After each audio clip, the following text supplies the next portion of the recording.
A very good morning, my dear student. Okay, so in the last two class, we have done about limit. Okay, limit के बारे में हम लोग class में पहले बात किए थे, कुछ पेंडिंग में था, उसको हम लोग 2 ऑनलाइन क्लास के माध्यम से किए हैं।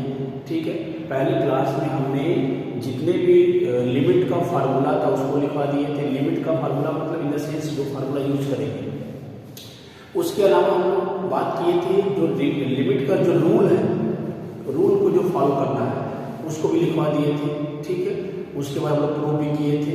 तो जितना आपको रूल पता है, जितना फार्मूला लगवाए थे, लिखवाए थे, उन फार्मूले को यूज करके आप क्वेश्चंस लगाए होंगे। I hope all of you have completed. Okay, आप सभी को क्वेश्चंस लगा लेने हैं। लिमिट का क्वेश्चन आपके एग्जाम में जरूर मिलेगा। ठीक है, और बस बेसिक ही रहेगा, जो बोर्ड एग्जाम में क्वेश्चन आया हुआ है, मतलब जो आपके बुक में लिखा हुआ बोर्ड एग्जाम, उसको आप लगा दीजिए। ठीक है, तो जिन रूल को आपको हम समझा दिए थे, उसी रूल को फॉलो करना है। बस फार्मूला यूज पहले क्या चेक करना है, पहले चेक करना है कि वो इनडिटरमिनेट फॉर्म में है या नहीं। अगर इनडिटरमिनेट फॉर्म में है तो फार्मूला यूज करना पड़ेगा। ठीक है, अगर डायरेक्ट आप इनडिटरमिनेट फॉर्म में नहीं है तो डायरेक्ट आप फार्मूला को लगा दीजिए, डायरेक्ट आप एक्स की वैल्यू पुट करा दीजिए, आपको आंसर मिल जाएगा। लेकिन अगर इनडिटरमिनेट फॉर्म में है then you have to use the formula, then after you have to simplify.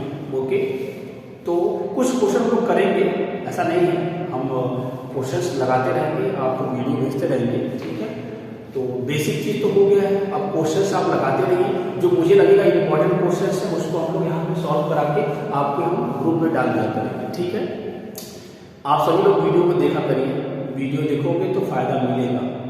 ठीक है, तो आपको वह चीज मिलेगा जो आपको पढ़ना है पेपर के लिए, पेपर पॉइंट ऑफ व्यू के लिए जो इम्पोर्टेंट चीज है, जैसे पढ़ाई करना है। ठीक है, वरना आप इधर उधर देखोगे, बुक देखोगे या यूट्यूब से देखोगे तो बहुत टाइम लग जाएगा। ठीक है, टाइम को बचाना।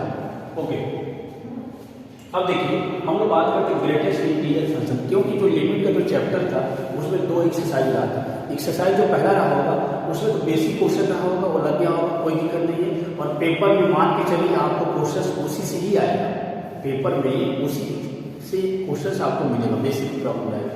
इसके बाद जो अगला जो रहा होगा एक्सरसाइज रहा होगा उसमें ग्रेटेस्ट इंटीजर फंक्शन की कुछ प्रॉब्लम दिया हुआ है, कुछ तो वही बेसिक रहा होगा, तो कुछ तो लग गया होगा, कुछ बाकी है जो इसी से लगेगा ग्रेटेस्ट इंटीजर फंक्शन से। इसको ध्यान से समझिएगा। ठीक है, अब देखिए ग्रेटेस्ट इंटीजर फंक्शन का मतलब क्या होता हुआ, देखिए ग्रेटेस्ट मतलब सबसे बड़ा, इंटीजर फंक्शन, ठीक है, मतलब सबसे बड़ा integer.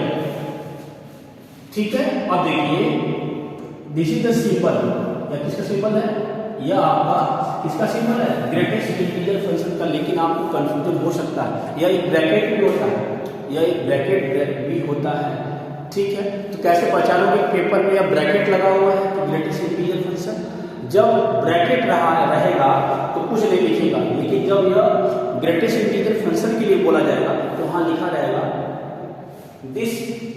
This bracket denote greatest integer function, यह लिखा रहेगा। ओके, अब देखिए जैसे आपसे बोल रहे हैं कि आपसे बोल रहे हैं f of x equal to, ठीक है, greatest integer function f of x, sorry f of x equal to greatest integer function x। इसका मतलब क्या है, इसका मतलब है ग्रेटेस्ट इंटीजर, ठीक है, ग्रेटेस्ट इंटीजर लेस देन और इक्वल टू x। इसका मतलब क्या होगा, ग्रेटेस्ट इंटीजर सबसे बड़ा इंटीजर लेस देन और इक्वल टू x या तो x हो या तो x से छोटा में जो सबसे बड़ा इंटीजर होगा, ग्रेटेस्ट इंटीजर लेना आपको। ठीक है, इसको एग्जांपल समझते हैं। आपसे बोले आपके पास एक क्वेश्चन है, यह लिखा हुआ है 10। Okay, so what is the value of greatest integer function 10, तो क्या बोला जाएगा, इसको क्या बोलेंगे, ग्रेटेस्ट इंटीजर लेस देन और इक्वल टू 10। तो लिखिए लेस देन और इक्वल टू 10 क्या होगा, 10 9 8 7 6 5 ऐसे जाएगा। अब बता दो इसमें सबसे बड़ा कौन है, यही। इसका आंसर क्या हो जाएगा आपका, इसका आंसर हो जाएगा 10। क्लियर है? चलिए एक और एग्जांपल लेते हैं, यहाँ ले लेते हैं। चलिए एक और एग्जांपल लेते हैं। अगर आपसे बोले कि आपके पास एक है, ठीक है, -7, ठीक है, ग्रेटेस्ट इंटीजर फंक्शन ऑफ -7, तो क्या बोला जाएगा, यही फॉर्मूला है, greatest integer less than or equal to x। अब देखिए -7, ठीक है, -7 से क्या हो जाएगा, greatest integer less than or equal to x, ये तो इक्वल हो गया। इससे लेस क्या होगा, इससे लेस क्या होगा, -8, -9, -10, -11, ये सब क्या है, लेस है कि नहीं, ठीक है, ये सब लेस है, ठीक है। अब क्या करना है, greatest integer less than or equal to x, ये जो आप लिखे हो x ये है -7, तो less than or equal to, यही तो है -7, -8, इनमें सबसे बड़ा कौन है, -7, तो आपका आंसर क्या हो जाएगा, -7। क्लियर है? I hope that this is clear to all of you, ठीक है। ये आपको नोट कर लेना, greatest integer less than or equal to x, this is the value of this, okay. अगर ऐसे लिखा हुआ है greatest integer less than or equal to x, okay. चलिए कुछ और देखते हैं हम लोग, कुछ और एग्जांपल देखते हैं।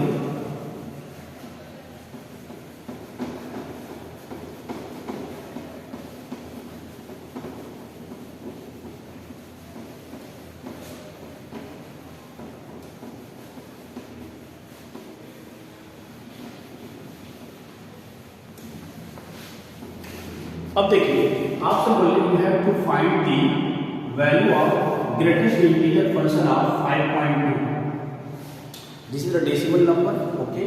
सो you have to find the greatest integer, इसका क्या बोला जाता है, find the value of this, और यह क्या है, डिनोट कर रहा है greatest integer function, means you have to find the value of 5.2 when this denote greatest integer function, okay.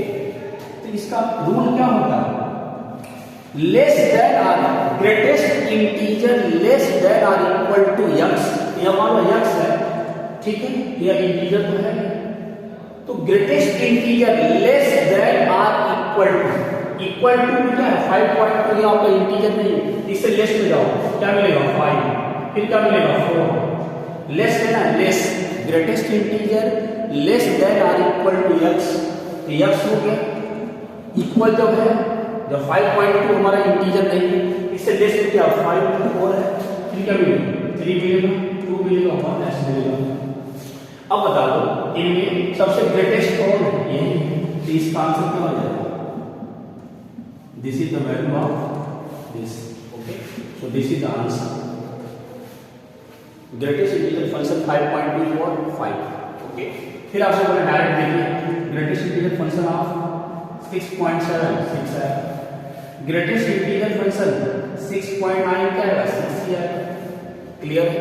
चलो यहां देखो, आपसे बोले you have to find the greatest integer function of -4.6,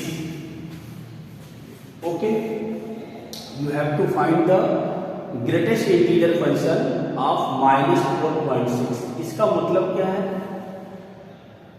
greatest integer less than or equal to x, greatest integer मतलब उस integer में सबसे बड़ा वाला इंटीजर जो क्या हो, less than or equal to, फिलहाल बताओ ये -4.6 हमारा कोई इंटीजर नहीं है, इससे लेस पे क्या होगा, इससे लेस पे क्या होगा, लेस बोल रहे मोर नहीं, लेस, क्या मिलेगा -5, फिर क्या मिलेगा -6, -7, -8 ऐसे जाएगा। देखिए ध्यान से, -4.6 यह हमारा क्या है, यह हमारा एक डेसिमल नंबर है, नॉट की इंटीजर, तो -4.6 तो लेंगे नहीं हम, इससे छोटा, क्योंकि रूल क्या बोलता है, greatest integer less than or equal, equal तो तुम्हारा इंटीजर नहीं, लेस तो क्या है, मतलब इससे लेस क्या होगा -5, -4.6 से लेस क्या होगा -5, और भी होगा -4.7 लेकिन वो हमारा इंटीजर नहीं है। -4.8 वो इंटीजर नहीं है, इंटीजर कहाँ मिलेगा -5 पर, फिर -6, फिर -7, -8। अब बताओ इनमें ग्रेटेस्ट कौन है, क्या होगा? तो आप आंसर आ जाएगा -4.6 equal to this. So the value of greatest integer function -4.6 equal to what? -5. The value of greatest integer function -4.6 equal to what? -5. Okay.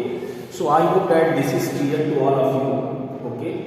तो greatest integer function का एक क्लास था। I hope this is clear. ठीक है। कोशिश लगाने में ध्यान दीजिएगा। ठीक है। Okay, thank you.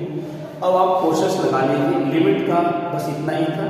अब हम अगले क्लास में डिफरेंशिएशन जो अगला है, डिफरेंशिएशन चैप्टर उसको स्टार्ट करेंगे। ठीक है। और 2 या 3 क्लास में उसको खत्म कर देंगे डिफरेंशिएशन के लिए। ठीक है। तो डिफरेंशिएशन हमको हम लोग बेसिक देखेंगे, कुछ फार्मूला देखेंगे, अगले क्लास में बात करेंगे।